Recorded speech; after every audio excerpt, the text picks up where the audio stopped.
Hi everybody and welcome. In this video I'm going to show you how to find latitude and longitude on the Google Maps application.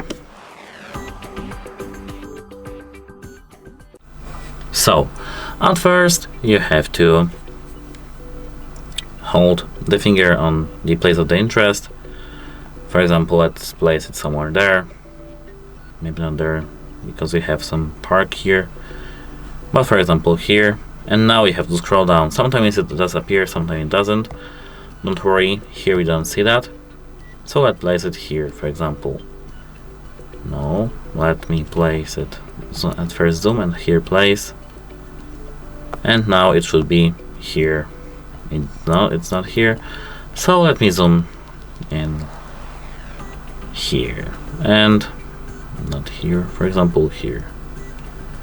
Here, if you scroll down, you can see that here we have our latitude and longitude. That's it. Hope it helps you and goodbye.